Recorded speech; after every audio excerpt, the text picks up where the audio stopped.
کس لیے کہ کچھ اور پلان کرتا ہے؟ نہیں، اس لیے کہ میں جی بھر کے عبادت کرنا چاہتا ہوں، آخری رات ہے، میں سجدے کرنا چاہتا ہوں، میں تلاوت کرنا چاہتا ہوں، میں ذکر کرنا چاہتا ہوں، مجھے بہت اچھا لگتا ہے اللہ کی عبادت کرنا۔ کون کہہ رہے؟ امام حسین۔ اے امام حسین کے چاہنے والوں، صبح جنگ ہے، آخری رات ہے، اور میرا امام اور ان کے گھر والے سجدوں میں ہیں، تلاوت میں ہیں، ذکر میں، دعاؤں میں۔ بتاؤ نا، وہ کربلا کے میدان میں تلواروں کے سائے میں نماز پڑھیں، ہم اپنے بیڈ روم میں ہوں اور ہماری فجر قضا ہو جائے، ہم دکان پہ ہوں ہماری ظہر قضا ہو جائے، ہم دوستوں میں ہوں ہماری مغرب عشاء قضا ہو جائے، کیا کر رہے ہیں؟ کیا جواب دیں گے؟ سوچئے امام حسین کو تلاوت قرآن سے محبت کتنی تھی کہ جب آپ کا سر اقدس نیزے سے معاذ اللہ جب شہید کیا گیا نا، تو آپ کے سر اقدس کو نیزے پہ اٹھایا گیا، تو سبحان اللہ آپ کا سر اقدس نیزے پر بھی تلاوت قرآن کر رہا تھا۔ عبادت ہو تو ایسی ہو، تلاوت ہو تو ایسی ہو، سرے شبیر تو نیزے پہ بھی قرآن سناتا ہے۔ بتاؤ نا، امام حسین نے ایک جگہ خود فرماتے کہ مجھے نماز پڑھنا، قرآن کریم کی تلاوت کرنا، کثرت سے دعائیں مانگنا، کثرت سے استغفار کرنا بہت پسند ہے۔ یہ 4 پسندیدہ عبادت ہیں۔ ایک نہر فرات کا پانی تھا، جب کربلا والوں پر پانی ہوتے ہوئے پانی بند کر دیا گیا، اللہ تعالیٰ ان کی قربانیوں کے صدقے ہمیں بھی دین متین کی خاطر قربانی دینے کا جذبہ عطا فرمائے۔ محرم کے مہینے میں امام عالی مقام، امام عرش مقام، امام تشنا کام، امام حسین رضی اللہ تعالیٰ عنہ اور آپ کے شہزادوں کی پیاس کو یاد کرنے کا ایک طریقہ ہے کہ محرم الحرام میں روزے رکھے جائیں۔ جی ہاں، اس کے بڑے فضائل احادیث میں آئے ہیں۔ وہ کہا جاتا ہے نا، پیاسے رہو تو یاد کرو پیاس امام کی، اور اب محرم کے روزے رکھیں تو فضائل کتنے ہیں کہ سرکار دو عالم صلی اللہ تعالی علیہ وسلم فرماتے ہیں رمضان کے بعد محرم کا روزہ افضل ہے، اور فرض کے بعد افضل نماز صلاۃ اللیل یعنی رات کے نوافل ہیں۔ طبیبوں کے طبیب، اللہ کے حبیب، حبیب لبیب صلی اللہ تعالی علیہ وسلم کا فرمان رحمت نشان ہے، محرم کے ہر دن کا روزہ 1 مہینے کے روزوں کے برابر ہے۔ جی ہاں، 1 روزہ محرم میں رکھیں اور 1 مہینے کے روزوں کا ثواب کمائیں، تو پھر کیوں نہ ہم محرم الحرام میں خوب روزے رکھ کر ڈھیر ساری نیکیاں کما لیں۔ اس کے ساتھ ساتھ محرم الحرام میں عاشورہ کا مبارک دن بھی آنا ہے۔ عاشورہ کے دن کچھ کام کرنے چاہیے، بہت خوبصورت اس کے فضائل ہیں۔ آئیے اس میں سے بھی کچھ آپ کو باتیں بتا دیتا ہوں۔ حضرت سیدنا عبداللہ بن مسعود صحابی رضی اللہ تعالیٰ عنہ کہتے ہیں کہ نور کے پیکر تمام نبیوں کے سرور صلی اللہ تعالی علیہ وسلم نے فرمایا ہے کہ جو شخص عاشورہ کے دن اپنے بال بچوں کے کھانے پینے میں خوب فراخی کرے، کشادگی کرے گا، یعنی زیادہ کھانا تیار کر کے خوب پیٹ بھر کر کھلائے گا، اللہ تعالیٰ سال بھر تک اس کے رزق میں وسعت اور خیر و برکت عطا فرمائے گا۔ اس حدیث پاک کے تحت مفسر شہیر حکیم الامت حضرت مفتی احمد یار خان فرماتے ہیں محرم کی 9ویں اور 10ویں کو روزہ رکھے، بہت ثواب پائے گا۔ بال بچوں کے لیے 10ویں محرم کو خوب اچھے اچھے کھانے پکائے تو انشاءاللہ سال بھر تک گھر میں برکت رہے گی۔ بہتر یہ ہے کہ کھچڑا پکا کر حضرت شہید کربلا سیدنا امام حسین رضی اللہ تعالیٰ عنہ کی فاتحہ کرے کہ بہت مجرب یعنی بہت مؤثر اور آزمودہ ہے۔ اسی تاریخ یعنی 10 محرم الحرام کو غسل کرے تو تمام سال انشاءاللہ عز و جل بیماریوں سے امن میں رہے گا، کیونکہ اس دن آب زمزم تمام پانیوں میں پہنچتا ہے۔ عاشورہ کے دن ہو سکے تو سرما بھی لگائیں، اور وہ بھی عصمت سرما لگائیں کہ نبی پاک علیہ الصلوۃ والسلام نے فرمایا جو شخص یوم عاشورہ عصمت سرما آنکھوں میں لگائے تو اس کی آنکھیں کبھی بھی نہ دکھیں گی۔ مدنی چینل دیکھتے رہیے، اس طرح کے پیارے پیارے مدنی پھول حاصل ہوتے رہیں گے۔ اللہ تعالی ہم سب کو محرم الحرام کی اور بالخصوص عاشورہ کی برکتیں نصیب فرمائے۔ اسلامی تاریخ کے بڑے امپورٹنٹ، بڑے ہی امیزنگ واقعات اس دن ہوئے ہیں، بلکہ شاید میں اگر یہ کہوں تو غلط نہ ہوگا کہ اسلامی تاریخ میں جو تاریخی دن ہیں، ہسٹوریکل ڈیز آتے ہیں، وہ عاشورہ کا دن ہے۔ سبحان اللہ۔ اب ذرا سنتے جائیے گا کہ حضرت آدم علیہ نبینا علیہ الصلوۃ والسلام کی جو توبہ قبول کی گئی وہ دن 10 محرم الحرام کا تھا۔ حضرت آدم کی جو پیدائش ہوئی، دا برتھ ڈے آف سیدنا آدم علیہ السلام، وہ بھی 10 محرم. اسی دن انہیں جنت میں بھی داخل کیا گیا. اسی دن عرش، کرسی، آسمان، زمین، سورج، چاند، ستارے اور جنت کو پیدا کیا گیا. آپ سوچئے کہ بیسکس آف دا ورلڈ جو ہیں وہ 10 محرم والے دن پیدا کیے گئے ہیں. سیدنا ابراہیم علیہ السلام خلیل اللہ ہیں. آپ کا جو برتھ ڈے ہے، آپ کی بھی جو پیدائش کا دن ہے، وہ بھی 10 محرم الحرام ہے. پھر اسی طرح اسی دن حضرت ابراہیم علیہ السلام کو جو آگ سے نجات ملی تھی، جو آگ گلزار بنی تھی، وہ بھی 10 محرم کا دن تھا.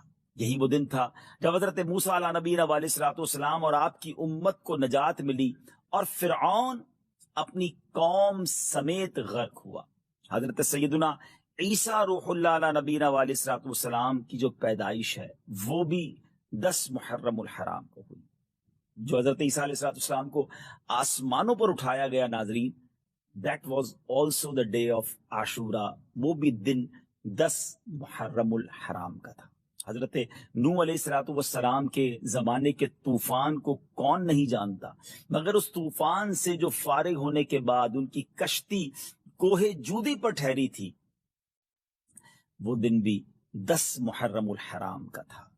حضرت سلیمان علیہ السلام کی بادشاہت پوری دنیا میں مشہور ہے، مگر جو یہ بادشاہت، یہ ملک عظیم آپ کو جو عطا کیا گیا، وہ دن بھی 10 محرم الحرام تھا. حضرت یونس علیہ السلام کا واقعہ، جو مچھلی کے پیٹ میں آپ گئے، کتنا مشکل وقت آپ نے گزارا، مگر جو مچھلی کے پیٹ سے نکلنے والا دن تھا، یعنی اس مصیبت سے نجات کا جو دن تھا، وہ دن بھی 10 محرم الحرام ہی کا تھا.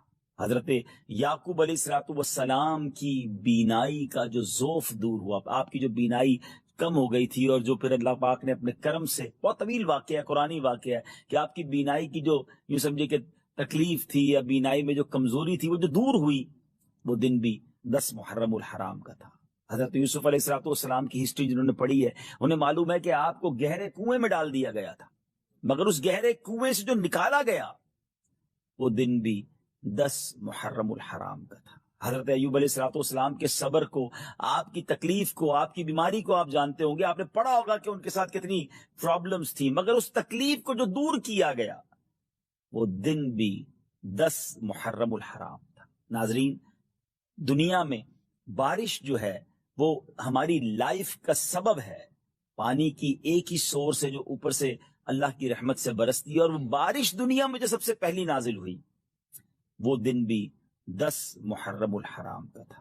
یہ بھی یاد رہے کہ اس 10 محرم الحرام کا روزہ پچھلی امتوں میں مشہور تھا، اور یہاں تک کہا گیا کہ اس دن کا روزہ ماہ رمضان کے روزوں سے پہلے فرض تھا، پھر اسے منسوخ کر دیا گیا. یہ تقریباً میں نے آپ کو 24 واقعات، انسیڈنٹ اور ایونٹس بتائے جو اس دن ہوئے، اور 25واں پھر وہ واقعہ امام علی مقام، امام عرش مقام، امام تشنا کا، امام حسین رضی اللہ تعالیٰ اور آپ کے رفقا کو بھوکا پیاسا رکھ کر کربلا کے میدان میں جو شہید کیا گیا، وہ دن بھی 10 محرم الحرام کا. اگر کسی کا ذہن ہو تو وہ سوچے کہ اس دن میں اللہ کی رحمت کو کس قدر پکار سکتا ہوں، کس قدر عبادت کر سکتا ہوں. جو رب حضرت یوسف کو گہرے کنویں سے نکال سکتا ہے، جو حضرت یونس کو مچھلی کے پیٹ سے نکال سکتا ہے، جو حضرت ایوب کی بیماری کو دور کر سکتا ہے، جو حضرت موسیٰ کے لیے عاشورہ کے دن فرعون سے نجات کے لیے دریائے نیل میں راستے نکال سکتا ہے، وہ رب کریم میری مشکلوں کو بھی دور فرما سکتا ہے. وہ رب کریم میرے لیے بھی رحمت کے دروازے کھول سکتا ہے. پاک پڑھنے کے بے شمار فضائل و برکات ہیں. آقا مدینہ صلی اللہ تعالی علیہ وسلم ارشاد فرماتے ہیں کہ تم اپنی مجلسوں کو مجھ پر درود پاک پڑھ کر آراستہ کیا کرو کہ تمہارا مجھ پر درود پاک پڑھنا کل بروز قیامت تمہارے لیے نور ہوگا. صلو علی الحبیب صلی اللہ تعالی علی محمد صلی اللہ علیہ وسلم. نے زمین پر کھڑے ہو کر چاند کو اشارہ فرمایا تو 2 ٹکڑے ہو گئے، آقا نے دعا فرمایا تو سورج کو پلٹا دیا، نبی پاک نے کئی صحابہ کرام علیہ رضوان کو جو تھوڑے سے کھانے پر دم کیا تو وہ زیادہ ہو گیا، بہت سارے طویل لسٹ ہے معجزات کی، مگر ان تمام معجزات کو ہم صرف سن پاتے ہیں، دیکھ نہیں سکے۔ سوچئے ان صحابہ کے ایمان کا لیول کیا ہوگا جو اپنی آنکھوں سے نبی پاک کے معجزوں کو دیکھتے تھے۔ آقا دعا فرماتے تھے بارش ہو جاتی تھی، دعا فرماتے بارش رک جاتی تھی۔ ہم تو نہیں دیکھ رہے ہیں، ہم تو سن رہے ہیں، ہم سنتے اتنا مزہ آتا ہے، مگر آپ جانتے ہیں کہ ایک معجزہ ایسا ہے جو آج ہم دیکھ بھی سکتے ہیں، اس کو محسوس بھی کر سکتے ہیں، اس کی برکتیں بھی لے سکتے ہیں، اور سب سے بڑی بات یہ ہے کہ اس معجزے کو اعظم المعجزات کہا گیا، سب سے بڑا معجزہ کہا گیا، یعنی نبی پاک کے بے شمار معجزات میں جو سب سے بڑا معجزہ ہے نا، میں اسی معجزے کی بات کر رہا ہوں جو آج ہمارے درمیان ہے، اور وہ معجزہ ہے قرآن مجید فرقان حمید ہے۔ قرآن ہمارے آقا کا سب سے بڑا معجزہ ہے کہ جہاں قرآن نازل ہو سکے اور اس طاقت کو، اس ہیبت کو سنبھال سکے، سبحان اللہ، نبی پاک صلی اللہ تعالی علیہ وسلم کے سینہ اقدس کو، نبی پاک کے دل اقدس کو یہ طاقت دی گئی کہ قرآن اس پر نازل کیا گیا۔ اللہ نے میرے آقا کے دل کو، آپ کے سینے کو وہ طاقت دی، پھر قرآن وہاں نازل ہوا۔ اچھا، پھر قرآن آج ہمارے درمیان ہے، اور کیسا زبردست ہم اپنی آنکھوں سے قرآن کے معجزات دیکھتے ہیں۔ ایک بچے نے شاید 6 مہینے یا 7 مہینے میں حفظ قرآن مکمل کر لیا، وہ بچہ عربی نہیں ہے۔ یہ دنیا کی ایسی کوئی کتاب آپ کو نہیں ملے گی کہ جناب بولی کوئی اور ہو، بولنے والے کی زبان کوئی اور ہو، اور وہ کتاب پوری یاد ہو جاتی ہو۔ اللہ نے اس قرآن کی حفاظت کا انتظام کیسے کیا ہے کہ ہزاروں لاکھوں دلوں میں قرآن ایسے محفوظ ہے کہ اس کا زبر زیر پیش بھی چینج نہیں ہو سکتا۔ دنیا کی کوئی بھی کتاب جو آپ کو بڑی پسند ہو، آپ کتنی بار پڑھ لیں گے؟ 2 بار پڑھیں گے، 3 بار پڑھ لیں گے، 4 بار پڑھ لیں گے، پھر کیا کریں گے؟ لائبریری میں رکھ دیں گے، یار ہے بڑی پسند مگر 3 بار پڑھ لی، بس اب کیا پڑھوں، بوڑھو کتنا اور پڑھوں گا۔ کمال یہ ہے کہ دنیا کی کوئی بھی کتاب 3-4 بار کے بعد مزہ نہیں دیتی، مگر قرآن کا اعجاز یہ ہے کہ 1000 بار پڑھیں، بار بار پڑھیں، ہر بار نیا لطف دیتا ہے۔ یعنی میں قرآن کی وہ کمالات جو آپ اور میں آبزرو کر رہے ہیں، دیکھ رہے ہیں، ہمارے سامنے یہ اعجاز ہے، دنیا میں کہیں اور کسی کتاب میں نہیں ملے گا۔ قرآن سمجھ نہیں آتا، لیکن اگر صحیح پڑھنے والا اچھا قاری پڑھنا شروع کر دے تو آنکھوں سے آنسو نکلنا شروع ہو جاتے ہیں۔ یہ کیا ہے؟ یہ وہ کنیکٹیوٹی ہے۔ قرآن کو سمجھو میرے میٹھے اسلامی بھائیوں۔ مولا علی شیر خدا کرم اللہ تعالی وجہ الکریم فرماتے ہیں، جب میرا جی چاہتا ہے رب مجھ سے بات کرے، جب میرا جی چاہتا ہے اللہ مجھ سے کلام کرے، میں قرآن پڑھنے لگ جاتا ہوں۔ قرآن کلام اللہ ہے نا، اور جب میرا جی چاہتا ہے میں رب سے بات کروں تو میں دعا کرنے لگ جاتا ہوں۔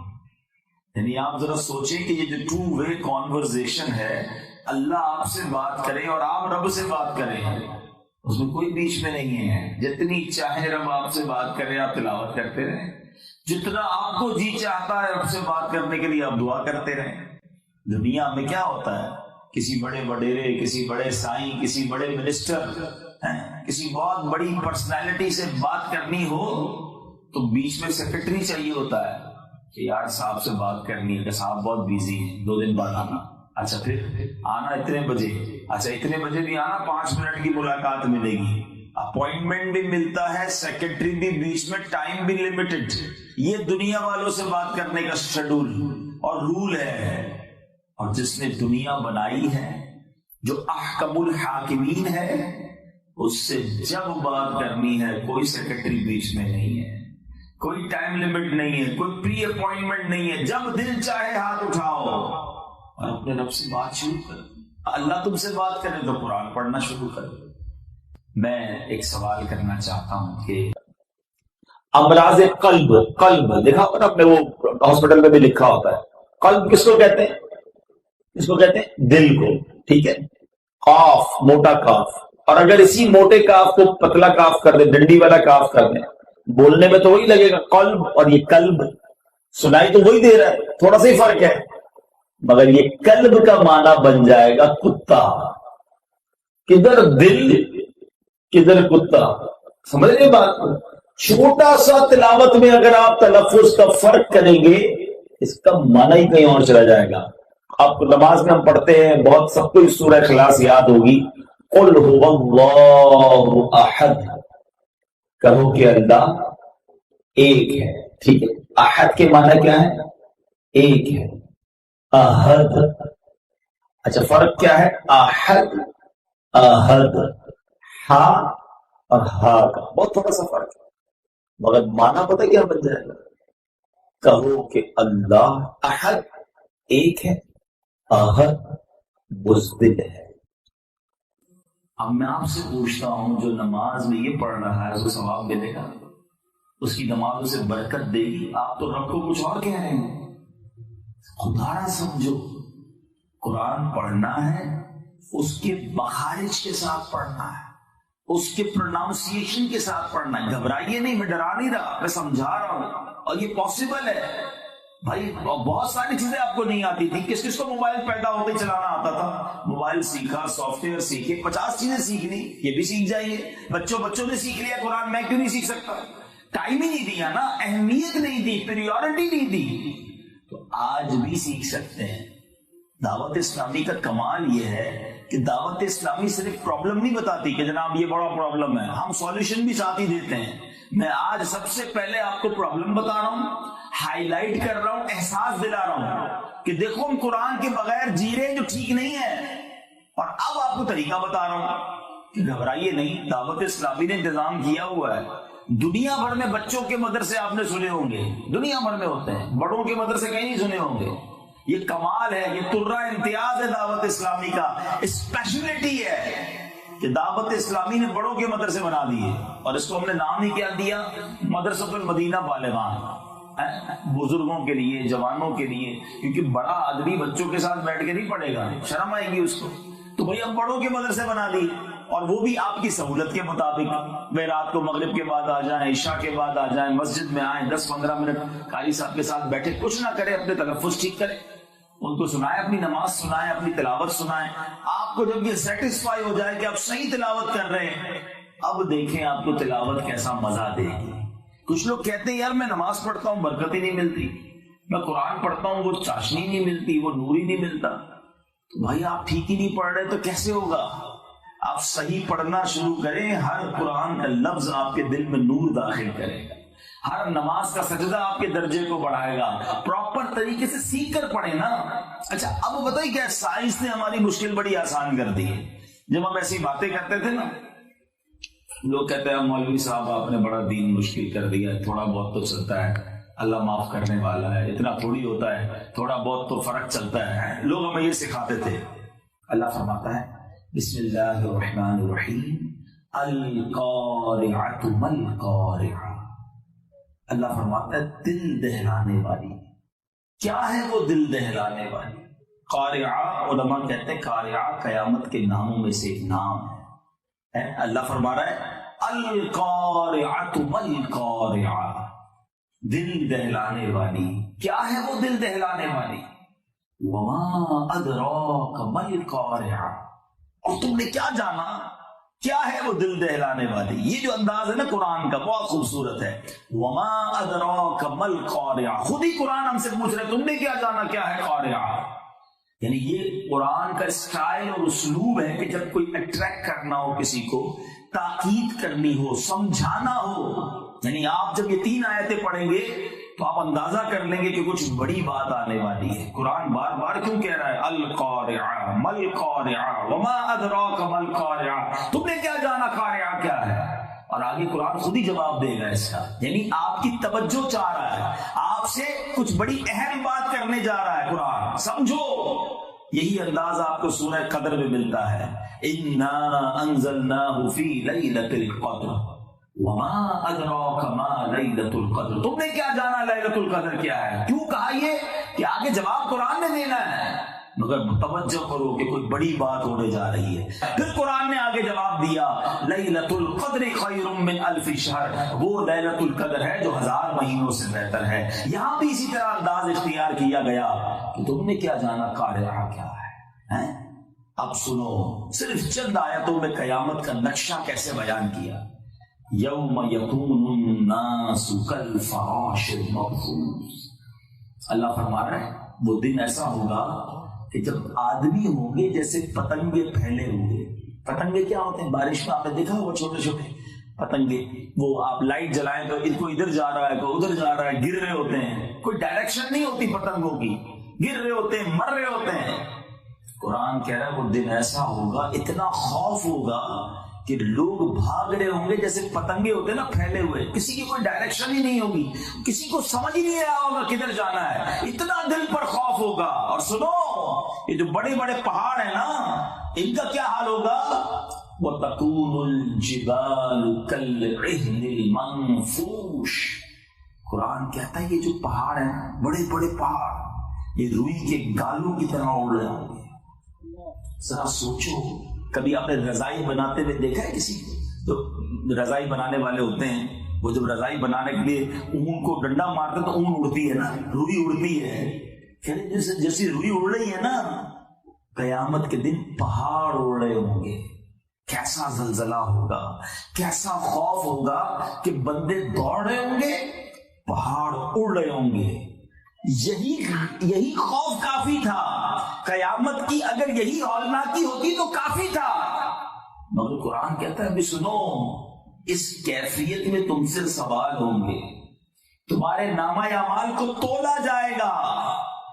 میں اور آپ کبھی گرمی یا پریشانی سے گھر آئے ہیں، پسینہ بہ رہا ہو اور گھر والے سوال کرنا شروع کر دیں کہاں سے آ رہے ہیں، کیا کیا، دن کیسا گزرا، 4-5 سوال ایک ساتھ کر لیں تو آپ کیا کہتے ہیں؟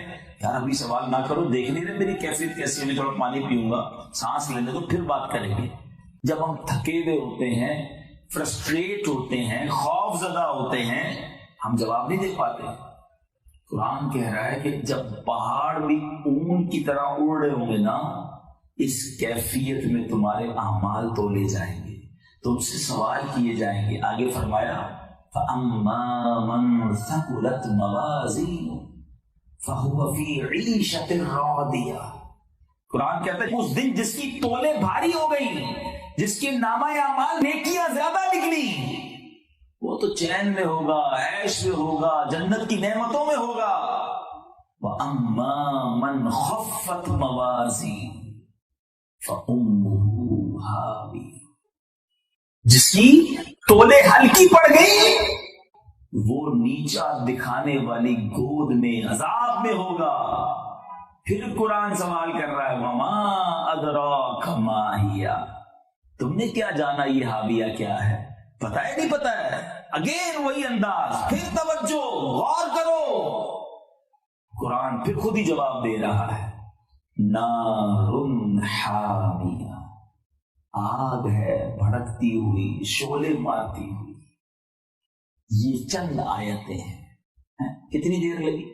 2 منٹ 4 منٹ، پورا قیامت کا معاملہ سمجھا دیا گیا کہ دیکھو بڑی گھبراہٹ ہوگی، لوگ بھاگ رہے ہوں گے، کسی کو پیسوں کی نہیں، پراپرٹی کی فکر نہیں ہوگی، بچوں کی فکر نہیں ہوگی، نفسا نفسی کا دور ہوگا.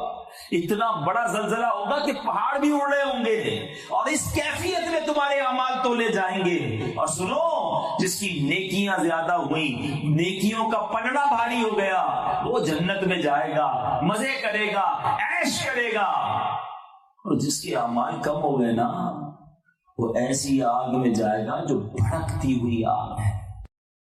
اگر مجھے سچ بتاؤ یہ ترجمہ مجھے یاد ہوتا اور امام صاحب یہی تلاوت کرتے تو آنکھوں سے آنسو نہ نکلتے، دل نماز میں نہ لگتا، قیامت کا نقشہ ذہن میں نہ آ جاتا.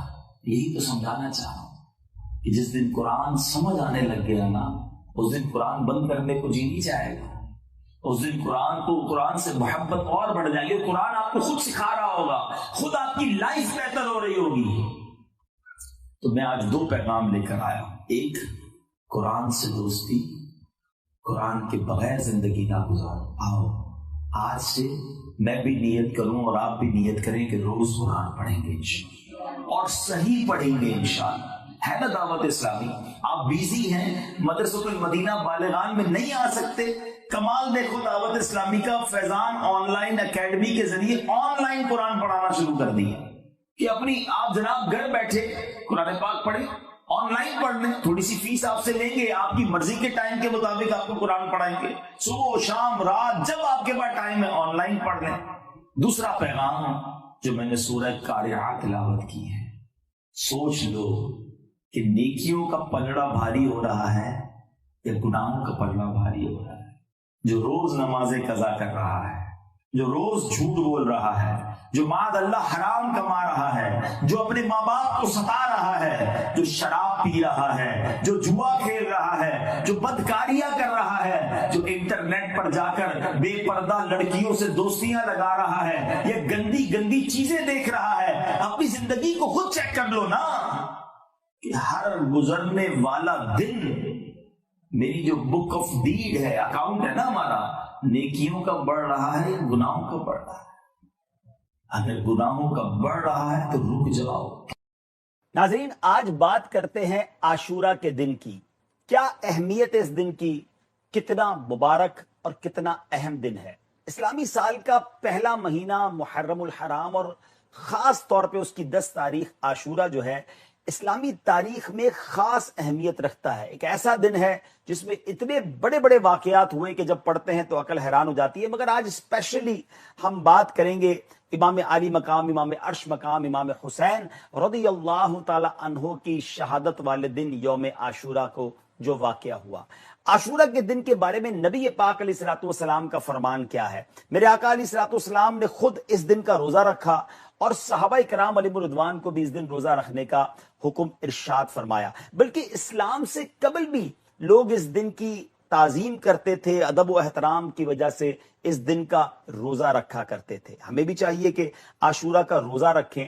اب عاشورے کے دن ہم نے کیا کیا کام کرنے ہیں؟ آج یوں سمجھیے کہ کچھ عاشورہ کی عبادت کے بارے میں بات کرتے ہیں۔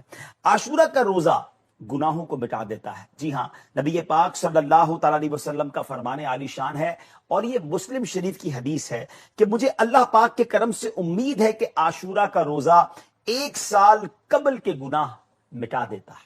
سبحان اللہ۔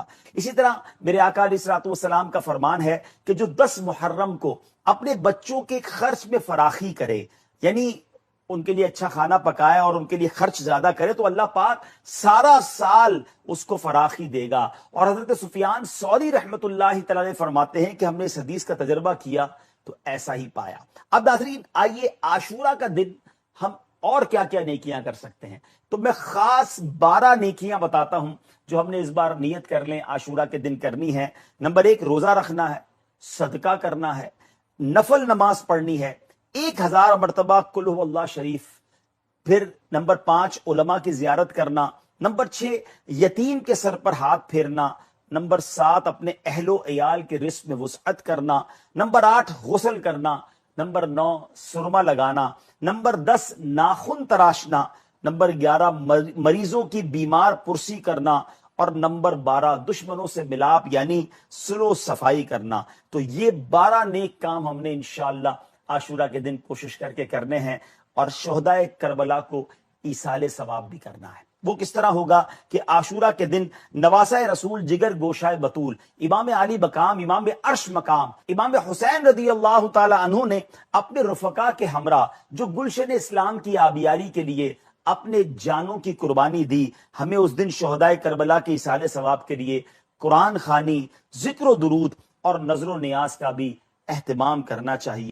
حدیث پاک کا مضمون ہے، میرے آقا صلی اللہ علیہ وسلم نے فرمایا، جس نے مجھ پر ایک بار درود پاک پڑھا، اللہ پاک اس پر 10 رحمتیں بھیجتا ہے، اس کے نامہ اعمال میں 10 نیکیاں لکھتا ہے۔ ایک درود پاک پر آپ کو 10 نیکیاں بھی مل رہی ہیں، اور فرمایا 10 رحمتیں بھی نازل ہو رہی ہیں۔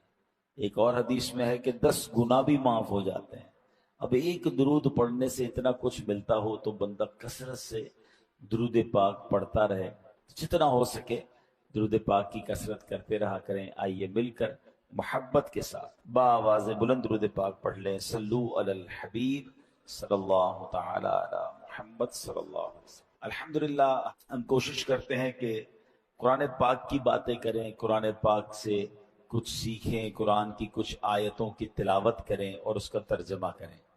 آج ٹاپک بڑا انٹرسٹنگ ہے. آج قرآن کی باتیں تو ضرور ہوں گی مگر ساتھ ایک بڑی عظیم ہستی کی باتیں بھی ہوں گی کہ اللہ کریم نے ان کی زبان پر کیسا حق جاری فرمایا تھا کہ وہ جب نبی پاک علیہ الصلوۃ والسلام کو کوئی مشورہ دیتے تھے یا اپنی کسی رائے کا اظہار فرماتے تھے تو اس بات پر قرآن کی آیت نازل ہو جاتی تھی. بلکہ ایسا بھی ہوتا کہ جن الفاظ کے ساتھ انہوں نے ذکر کیا ہوتا. پارہ نمبر ہے پہلا. پہلے اس کا ترجمہ سن لیتے ہیں اس آیت کا. اے محبوب تم فرما دو جو کوئی جبریل کا دشمن ہو تو وہ پس بے شک اس نے تو تمہارے دل پر اللہ کے حکم سے یہ اتارا ہے جو اپنے سے پہلے موجود کتابوں کی تصدیق فرمانے والا ہے اور ایمان والوں کے لیے ہدایت اور بشارت ہے. جو کوئی اللہ اور اس کے فرشتوں اور اس کے رسولوں اور جبرائیل اور میکائیل کا دشمن ہو تو اللہ کافروں کا دشمن ہے. یہ ہو گیا ترجمہ اس آیت کا. اس آیت کا پس منظر بڑا کمال کا ہے. پس منظر کیا ہے پہلے وہ بتاتا ہوں کہ مدینہ منورہ کے کچھ فاصلے پر حضرت عمر فاروق اعظم رضی اللہ عنہ کی ایک زمین تھی. آپ اس کی دیکھ بھال کے لیے وہاں تشریف لے جایا کرتے تھے. اس راستے پر اہل تورات یعنی یہودیوں کے مدرسے تھے.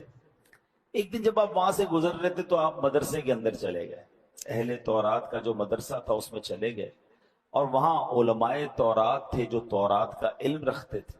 حضرت عمر نے ان سے فرمایا کہ میں تمہیں اللہ رب العزت جس نے حضرت موسیٰ پر تورات اتاری ہے اس کی قسم دے کر تم سے پوچھتا ہوں کیا تم تورات میں ہمارے آقا جناب محمد الرسول اللہ صلی اللہ علیہ وسلم کا ذکر پاتے ہو؟ اس میں ذکر ہے ان کا؟ تو علماء تورات نے کہا ہاں محمد صلی اللہ علیہ وسلم کا ذکر تو موجود ہے. تو فرمایا خدا کی قسم پھر تم تو ہلاک ہو گئے. تم جانتے ہو کہ وہ سچے رسول ہیں پھر بھی ایمان نہیں لاتے. تمہاری کتابوں میں ان کا ذکر ہے. تو اب یہودیوں نے کیا کہا کہ اے عمر ہم ہلاک نہیں ہوں گے.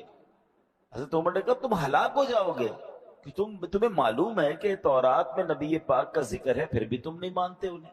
تو کہا اے عمر ہلاک ہم نہیں ہوں گے کیونکہ ہمارا مسئلہ جو ہے نا وہ جبرائیل سے ہے جو ان پر وحی لاتے ہیں. جبرائیل ہمارے دشمن ہے. یہودی کہتے ہیں جبرائیل ہمارے دشمن ہے. ولا حول ولا قوت الا باللہ. حضرت فاروق اعظم نے کہا اچھا یہ بتاؤ پھر فرشتوں میں کون سا فرشتہ تمہارا دوست ہے؟ تو کہتے ہیں میکائیل جو ہے نا وہ بڑے اچھے ہیں کیونکہ وہ بارش اور رحمت لاتے ہیں. اب فاروق اعظم رضی اللہ عنہ کی کمال ذہانت اور علمی قابلیت دیکھیں. آپ نے فرمایا تمہارے مطابق اللہ پاک کے ہاں حضرت جبرائیل اور میکائیل کا رتبہ کیا ہے؟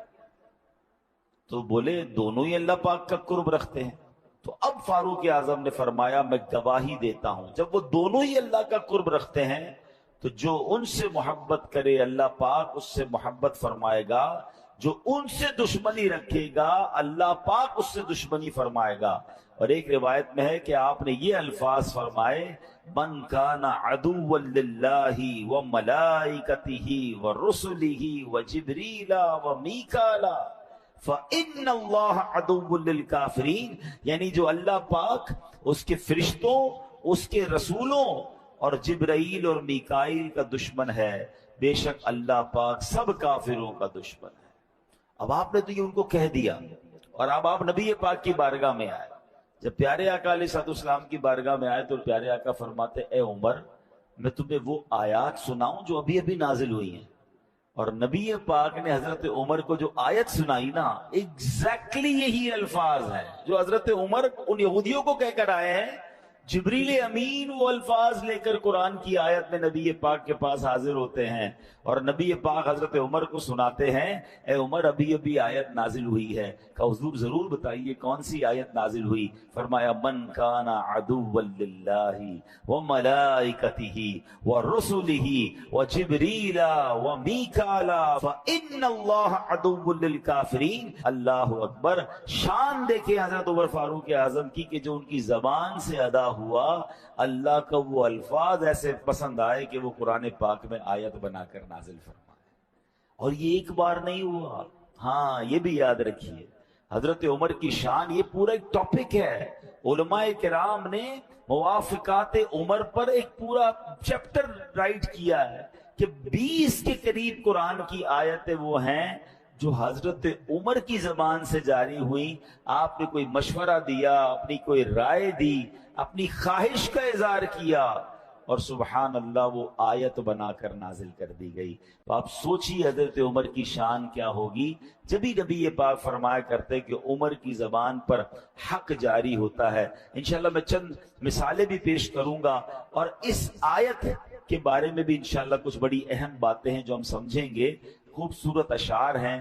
ملی تائید خدا تائید حبیب خدا، مل گئی تائید اصحاب خیر الورا، دیا حق نے ان کا ساتھ ہے، فاروق اعظم کی کیا بات ہے، پے کرے صدق و صفا ان کے، حق میں رسول خدا کی دعا، جب بھی کچھ کہے حق تیرے ساتھ ہے، فاروق اعظم کی کیا بات ہے. اے میرے پیارے اسلامی بھائیوں، ذرا حضرت فاروق اعظم رحمت اللہ تعالی کا مختصر تعارف بھی سن لیجئے. یکم محرم الحرام، مسلمانوں کے دوسرے خلیفہ، وزیر مصطفیٰ، ترجمان نبی، ہم زبان نبی حضرت عمر فاروق اعظم رضی اللہ تعالیٰ عنہ کا یوم شہادت ہے.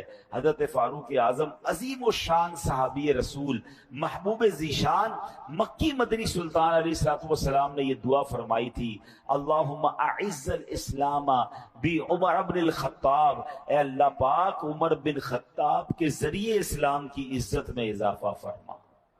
علماء بڑی پیاری بات لکھتے ہیں کہ میں اور آپ جو عزت والے ہیں نا، ہماری عزت کی وجہ یہ ہے کہ ہم ایمان والے ہیں. مگر حضرت عمر وہ ہیں جن کے لیے نبی پاک دعا فرما رہے ہیں کہ اللہ عمر کو ایمان کی دولت دے کر اسلام میں داخل کر کے اسلام کی عزت میں اضافہ فرما. اور علماء کہتے ہیں جب سے حضرت عمر ایمان لائے، فرام دیٹ ڈے آج تک، بلکہ قیامت تک، اسلام کی عزت میں ہر گزرتے دن کے ساتھ اضافہ ہو رہا ہے. آپ 40ویں مسلمان تھے اور آج 200 کروڑ سے زیادہ مسلمان ہیں. حضرت عمر نے جب ایمان لائے نا تو آپ گیم چینجر تھے. آپ نے آتے ہی مسلمانوں کو جو حوصلہ دیا. اچھا یہاں نبی پاک کی ایک اور شان دیکھیں کہ حضرت عمر جب ایمان نہیں لائے تھے تو مسلمانوں کو مارتے بھی تھے. خود نبی پاک علیہ السلام کو معاذ اللہ شہید کرنے کی پلاننگ کر رہے تھے. مگر جب ایمان لے آئے، اور نبی پاک کی شان یہ تھی کہ جب جلوہ جانا کو کوئی دیکھتا تھا نا، پیارے آقا کی باتیں سنتے تھے تو جان لینے والے جان دینے والے بن جاتے تھے. تو حضرت عمر اب نبی پاک ابھی ایمان لائے ہیں اور ایمان لاتے ہی عرض کرتے ہیں کہ حضور کیا ہم حق پر نہیں ہیں؟ ہم کیوں چھپ کر نماز پڑھتے ہیں؟ ہم کیوں چھپ کر عبادت کرتے ہیں؟ یعنی پہلے ان نمازیں پڑھنے پر مارا جاتا تھا. حضرت عمر انکریج کر رہے ہیں نبی پاک کو کہ حضور ہم کیوں چھپ کر نماز پڑھیں؟ اور صرف 40 مسلمان ہیں. لیکن سبحان اللہ حضرت عمر کا وہ دبدبا، وہ روب، وہ جرت، وہ بہادری کہ اب نبی پاک سے کہتے ہیں حضور ہم علی الاعلان نماز پڑھیں گے. اور پھر سبحان اللہ وہ دار ارقم جس میں 40 کے قریب صحابہ ہیں، تو صفا کی پہاڑی کے قریب وہ مکان تھا دار ارقم جہاں یہ مسلمان چھپ کر عبادت کرتے تھے. اب تو خیر وہاں پر صفا مروہ کی سفر کرنے کی جگہ بنا دی گئی ہے. لیکن آپ امیجن کریں کہ یہاں گھر ہے اور سامنے کعبہ ہے اور کعبے پر جانے نہیں دے رہے. مگر وہ 40 جب لوگ پورے ہوئے، حضرت عمر نے حوصلہ دیا تو دروازہ کھلتا ہے اور 2 صفیں بنا کر مسلمان باہر نکلتے ہیں. ایک صف کی قیادت سیدنا عمر رضی اللہ تعالیٰ عنہ کر رہے ہیں اور ایک صف کی قیادت حضرت حمزہ رضی اللہ تعالیٰ عنہ کر رہے ہیں. اور جب یہ دونوں جا رہے ہیں سبحان اللہ تو کیا منظر ہوگا. علل اعلان طواف ہوا اور کفار کھڑے ہیں، ہمت نہیں کر رہے مارنے کی جو روز مارتے تھے. اور حضرت عمر کا وہ تاریخی جملہ تھا، ہاتھ میں تلوار تھی اور فرماتے ہیں کہ آج کسی کو اگر اپنی بیوی بیوہ کروانی ہو، اپنے بچے یتیم کروانے ہو تو میرے سامنے آ جائے. کوئی سامنے نہ آیا. اور فرام دیٹ ڈے مسلمانوں نے عزت کے ساتھ اور شان و شوکت کے ساتھ اور حوصلے کے ساتھ عبادت کرنا شروع کی. تو یہ حضرت عمر تھے جنہوں نے جناب ایمان قبول کرتے ہی مسلمانوں کا گویا لائف سٹائل ہی چینج کر دیا. سبحان اللہ. حضرت عمر رضی اللہ تعالیٰ عنہ کو اسی لیے کیونکہ نبی پاک نے دعا کی تھی اور آپ نے اسلام قبول کیا تو آپ کو مراد رسول بھی کہا جاتا ہے. دنیا میں آپ کا نام عمر ہے اور آسمانوں میں آپ کو فاروق کے نام سے پہچانا جاتا ہے. آسمانی کتاب تورات شریف میں آپ کا نام یعنی حق بات کہنے والا ہے. انجیل شریف میں آپ کا نام کافی ہے اور جنت میں آپ کا نام اقدس سراج ہوگا. آپ کے فضائل کیسے ہیں کہ نبی پاک علیہ الصلوۃ والسلام نے فرمایا ما طلعت الشمس علی رجل خیر من عمر. آقا فرماتے عمر سے بہتر کسی آدمی پر سورج طلوع نہیں ہوا. ایک حدیث شریف میں فرمایا آسمان کے تمام فرشتے عمر کی عزت کرتے ہیں اور زمین کا ہر شیطان عمر کے خوف سے لرزتا ہے. احمد مجتبی مکی مدنی مصطفیٰ صلی اللہ علیہ وسلم نے فرمایا عمر سراج اہل الجنہ. عمر اہل جنت کے چراغ ہیں. مزید ارشاد ہوا ھذا رجل لا يحب الباطل. یعنی عمر وہ شخص ہے جو باطل کو پسند نہیں کرتا. حضرت عمر کی بڑی ایک پیاری دعا تھی. میں چاہتا ہوں ہم بھی یہ دعا کرتے ہیں. حضرت عمر دعا کرتے تھے اللہم ارزقنی شہادتا فی سبیلک واجعل موتی فی بلد رسولک صلی اللہ تعالی علیہ وسلم. آپ کی دعا کا مطلب کیا ہے؟ اے اللہ مجھے تیری راہ میں شہادت نصیب فرما اور تیرے نبی کے شہر مدینے میں موت عطا فرما. اللہ نے دعا کیسی قبول کی کہ فجر کی نماز کے لیے جا رہے تھے, آپ پر اٹیک ہوا, آپ شہید ہوئے, مدینے میں شہید ہوئے اور جنت البقیع میں نہیں بلکہ روضہ رسول میں نبی پاک کے ساتھ آپ کو تدفین کا موقع ملا. ساری دنیا میں جب بھی کوئی مدینے جاتا ہے سنہری جانیوں پر سلام نبی پاک کو عرض کرتا ہے, حضرت ابو بکر کو بھی سلام عرض کرتا ہے, حضرت عمر فاروق کو بھی سلام عرض کرتا ہے. اور ہم بھی دعا کرتے ہیں اللہم ارزقنی شہادتا فی سبیلک واجعل موتی فی بلد رسولک صلی اللہ تعالی علیہ وسلم. اے اللہ ہمیں تیری راہ میں شہادت نصیب فرما اور تیرے نبی کے شہر مدینے میں موت نصیب فرما, جنت البقیع ہم سب کو نصیب فرما. آمین آمین بجاہ النبی الامین صلی اللہ تعالی علیہ وسلم. سبحان اللہ.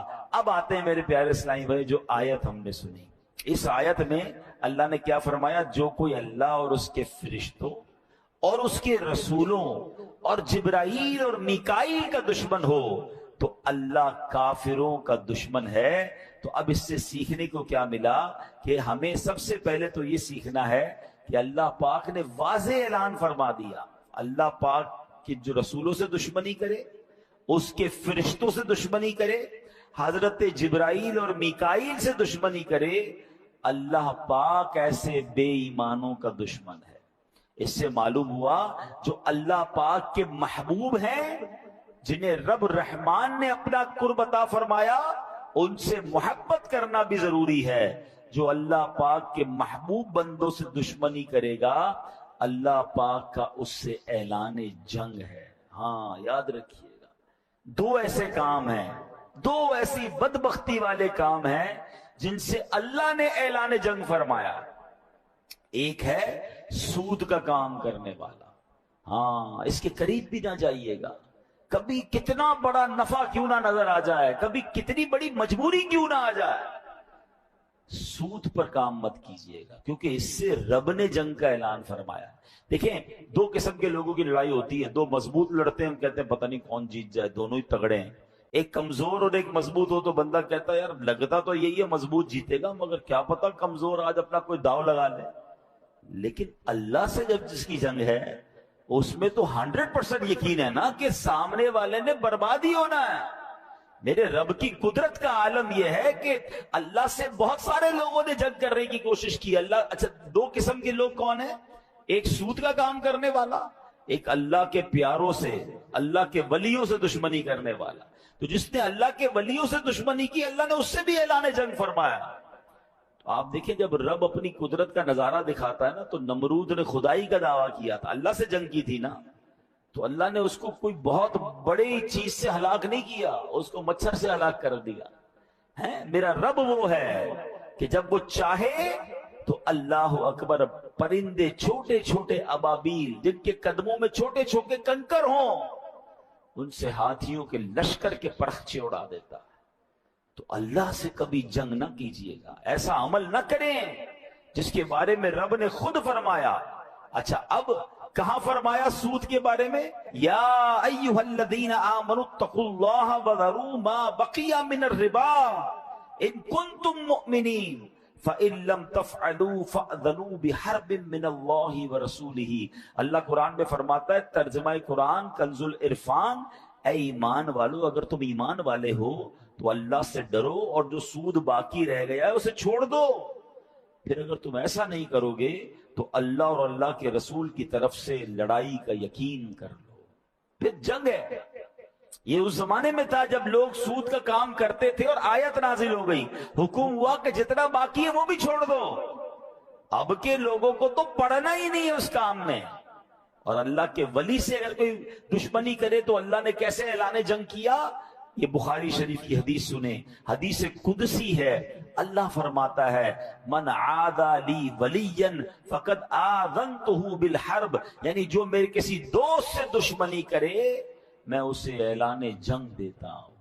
تو کبھی بھی اللہ والوں سے نہیں لڑنا. اچھا اب سود تو بڑا کلیئر ہے نا کہ بھئی کاروبار میں ہے یا کسی کو قرض دیتے ہوئے کوئی سود لے رہا ہوتا ہے، سود کما رہا ہوتا ہے، وہ تو فوراً چھوڑ دیں.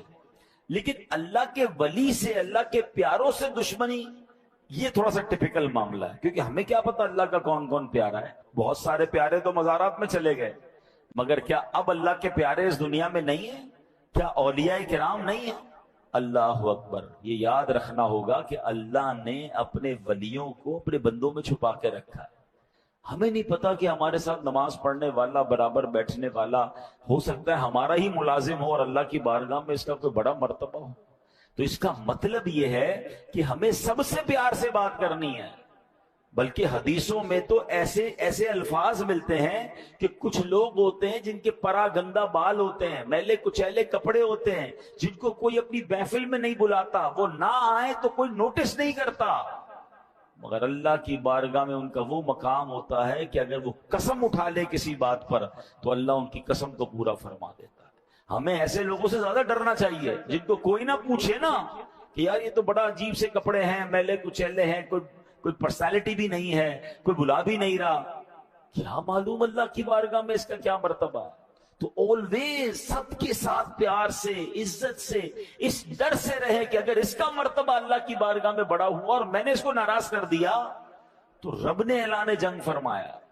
اور ایسا ہوتا ہے، ہمیں پتہ بھی نہیں چلتا. اچانک کاروبار تباہ ہو جاتا ہے، اچانک لائف خراب ہو جاتی ہے، اچانک بیماریاں آ جاتی ہیں، فیملی ڈسٹرب ہو جاتی ہے. چیک کیجئے کسی کا دل تو نہیں دکھا دیا، ہاں کسی کے ساتھ زیادتی تو نہیں کر دی. وہ ایک واقعہ پڑھا تھا ہم نے کہ ایک بزرگ تھے، بڑے سادہ سے آدمی تھے، کہیں جا رہے تھے تو بارش ہوئی ہوئی تھی، پانی بھرا ہوا تھا، تو ان کا پیر پانی پر پڑا تو قریبی ایک بری عورت بیٹھی تھی اور اس کا دوست اس کے ساتھ بیٹھا تھا، تو وہ پانی جو ہے اس عورت کے کپڑوں پہ گر گیا. تو اس کے دوست کو بڑا غصہ آیا کہ میری فرینڈ کے ساتھ تم نے ایسا کیا، جا کر اس بزرگ کے منہ پہ چاٹا مار دیا. انہوں نے کہا یا اللہ تیرا شکر. آگے گئے تو بارش کا موسم تھا، ایک حلوائی کی دکان تھی، حلوائی نے کہا حضرت تشریف لائیں، گرم گرم دودھ پیش کیا، جلیبی کھلائی. تو یا اللہ تیری شان ہے، کہیں تھپڑ پڑتی ہے، کہیں دودھ پلاتا ہے، یا اللہ میں راضی. تھوڑی دیر ہوئی تو وہ جو بندہ تھا نا جس نے تھپڑ مارا تھا وہ گرا اور گر کر مر گیا. تو لوگ آئے، کہتے ہیں حضرت آپ نے کوئی بددعا دی تھی اس کو جس نے آپ کو تھوڑی دیر پہلے تھپڑ مارا تھا، اس کا تو انتقال ہو گیا، وہ گر گیا. تو بڑا کمال کا جواب دیا، فرمایا اس کی دوست کو برا لگا تو اس نے تھپڑ مارا، کوئی میرا بھی تو دوست ہے، جب اس نے مجھے تھپڑ مارا تو پھر اس نے اپنا بدلہ لے لیا. یہ غریب اور مسکین لوگ ہمارا بگاڑ بظاہر کچھ نہیں سکتے، مگر اللہ پھر جب ان کی طرف سے بدلہ لیتا ہے نا تو ظالم بچتا نہیں ہے. تو اللہ کتنا ہی بڑا مقام آپ کو کیوں نہ دے دے، کتنے بڑے مکان اور گھر اور گاڑیاں کیوں نہ دے دے، اسٹیٹس کیوں نہ دے دے، کبھی کسی غریب کو پیر کی جوتی مت سمجھنا۔ ہاں، کبھی کسی جس کو کہنے کہ پرسنالٹی نہیں ہے اور آپ کہہ رہے ہیں اس کو کیا، اس کی کیا، اس کا دل تھوڑی ٹوٹتا ہے، جو منہ میں آیا کہہ دیا، ڈانٹ دیا، جھڑک دیا، ذلیل کر دیا۔ نہیں، اللہ کے کسی ولی سے، اللہ کے کسی دوست سے اگر کوئی دشمنی کرے تو اللہ کا اس سے اعلان جنگ ہے، پھر سب کچھ برباد ہو جائے گا۔ اچھا، یہ تو اللہ کے ولی کی بات ہو رہی ہے نا، عام مسلمان کا دل بھی تو نہیں توڑ سکتے، یہ بھی تو حدیث پاک موجود ہے۔ میرے آقا علیہ الصلوۃ والسلام فرماتے ہیں، من آذا مسلما فقد آذانی، جس نے کسی مسلمان کو تکلیف دی اس نے مجھے تکلیف دی، ومن آذانی فقد آذى اللہ، اور جس نے مجھے تکلیف دی وہ ایسا ہے اس نے اللہ کو تکلیف دی۔ کسی بھی مسلمان کو آپ تکلیف دیتے ہیں، نبی پاک فرماتے ہیں مجھے تکلیف دے رہا ہے، تو کیوں دینی ہے تکلیف بھائی؟ محبت، پیار، عزت کے ساتھ رہیں۔ اور ہم نے دیکھا ہے بندہ کتنے بڑے مقام پر پہنچ جائے، اگر نارمل لوگوں سے بھی پیار عزت کے ساتھ رہتا ہے، اللہ اس کی عزت اور بڑھا دیتا ہے، اس کا مال اور بڑھ جاتا ہے۔ تو بہرحال اب آپ غور کریں کہ اس آیت میں اللہ نے واضح اعلان کیا کہ اللہ کے محبوب بندوں سے اگر دشمنی کرو گے تو پھر اللہ تمہارا دشمن ہے۔ تو اللہ کرے کہ یہ بات ہمیں سمجھ آ جائے۔ اچھا، آگے چلتے ہیں۔ ایک بار حضرت عمر رضی اللہ تعالیٰ عنہ نے مقام ابراہیم کے پاس جا کر کہا کہ یا رسول اللہ، کیا ہم مقام ابراہیم کو مصلی نہ بنا لیں؟ آپ نے کہنا ہے، اور قرآن کی آیت نازل ہوتی ہے وَاتَّخِذُوا مِن مَقَامِ إِبْرَاهِيمَ مُصَلًّى، اور اے مسلمانوں تم ابراہیم کے کھڑے ہونے کی جگہ کو نماز کا مقام بناؤ۔